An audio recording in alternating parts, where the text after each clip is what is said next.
কিংবদন্তির কথা বলছি, আমি আমার পূর্বপুরুষের কথা বলছি। তার করতলে পলিমাটির সৌরভ ছিল, তার পিঠে রক্ত জবার মতো ক্ষত ছিল। তিনি অতিক্রান্ত পাহাড়ের কথা বলতেন, অরণ্য এবং সাপদের কথা বলতেন, পতিত জমি আবাদের কথা বলতেন। তিনি কবি এবং কবিতার কথা বলতেন। যে অব্যয়োচ্চারিত প্রতিটি সত্য শব্দ কবিতা, কর্ষিত জমির প্রতিটি শস্য দানা কবিতা। যে কবিতা শুনতে জানে না, সে ঝড়ের আর্তনাদ শুনবে। যে কবিতা শুনতে জানে না, সে দিগন্তের অধিকার থেকে বঞ্চিত হবে। যে কবিতা শুনতে জানে না, সে আজন্ম কৃতদাস থেকে যাবে।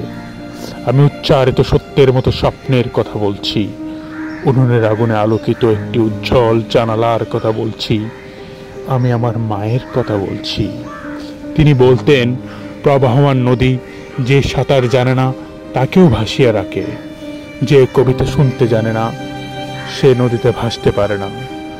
যে কবিতা শুনতে জানে না, সে মাছের সঙ্গে খেলা করতে পারে না।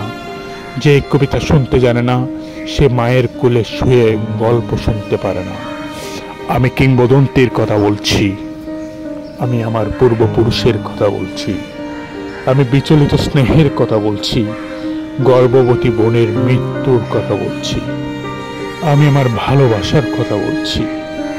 ভালোবাসা দিলে মা মরে যায়, যুদ্ধ আসে ভালোবেসে মায়ের ছেলেরা চলে যায়। আমি আমার ভাইয়ের কথা বলছি। যে কবিতা শুনতে জানে না, সে সন্তানের জন্য মরতে পারে না।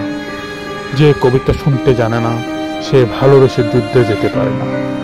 যে কবিতা শুনতে জানে না, সে সূর্যকে হৃৎপিণ্ডে ধরে রাখতে পারে না। আমি কিংবদন্তির কথা বলছি, আমি আমার পূর্বপুরুষের কথা বলছি। তার পিঠে রক্ত জবার মতো ক্ষত ছিল, কারণ তিনি কৃতদাস ছিলেন। আমরা কি তার মতো কবিতার কথা বলতে পারবো?